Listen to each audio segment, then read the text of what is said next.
Hello and welcome. We're surrounded by this invisible river of power. It flows through our homes, our cities, and it's even powering the device you're watching this on right now. So today, we're going to dive into what exactly electric current is.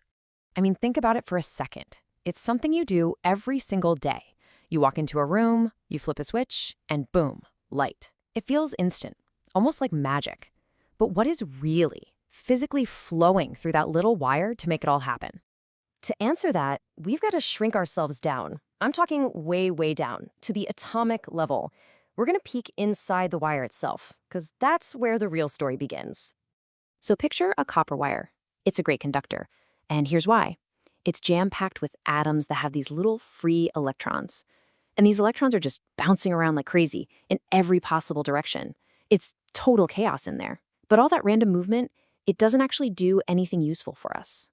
But the second we apply a force, like from a battery, everything changes. All that chaos suddenly gets organized.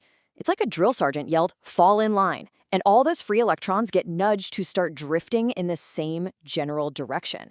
And that organized collective flow of charge, well, that's what we call electric current. Now here's a wild thought for you. The individual electrons themselves actually move super slowly. We're talking less than a millimeter per second.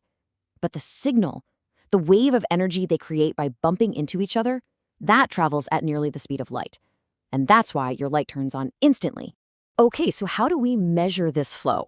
We use a unit called the ampere, or you'll probably just hear it called an amp. 1 amp represents a truly mind-boggling amount of charge flowing past a single point in just 1 second. It's like a river of about 6.24 quintillion electrons flowing past you in the blink of an eye. Yeah, that's a lot of electrons. So it's pretty clear this organized flow doesn't just happen on its own, right? For current to even exist, you absolutely need 2 things. You need a push to get things moving, and you need a clear path for them to follow. And that leads us to the next big question. What is this mysterious push? And what kind of path are we talking about here? Let's break it down. The best way to think about this is with a simple water pipe. If the pipe is lying flat, the water just sits there, right? No flow. But if you tilt one end up, you create a pressure difference, and the water starts to flow from high to low. In electricity, that tilt, that pressure, that's what we call voltage. Voltage is the force that pushes the current along. Now, the path is just as crucial. It has to be a complete, closed loop. We call this a circuit. It's what lets the electrons make a full round trip, from the battery, through your light bulb, and all the way back to the battery again. When you flip a switch to off, all you're doing is creating a gap. You're breaking the path, making an open circuit, and that stops the flow instantly. And of course, what that path is made of matters a whole lot. Materials like copper are conductors because they have all those free electrons we talked about. They let current flow easily. But insulators, like the plastic coating on a wire, hold their electrons super tightly. They block the flow, and that's what keeps us safe from getting shocked. All right, let's get into one of the most confusing things about electricity. Seriously, it all comes down to a big historical mix-up about which direction the current is actually flowing. Okay, so here's the scientific reality. What we know for a fact today is that it's the tiny, negatively charged electrons that are doing all the moving. And since opposites attract, they get pushed away from the negative terminal of a battery and pulled toward the positive terminal. Simple enough, right? They flow from negative to positive. But here's the curveball. Way back in the day, before anyone even knew electrons existed, Benjamin Franklin had to take a guess. He figured electricity flowed from a place with a positive charge to a place with a negative one. He had a 50-50 shot, and he got it wrong. But the idea stuck. So now we have 2 ways of thinking about it. Electron flow, which is what really happens, and conventional current, the old school way that says current flows from positive to negative. So, what on earth does this mean for you? Well, here's the deal. In pretty much every textbook, every circuit diagram, every engineering plan you will ever see, they use conventional current.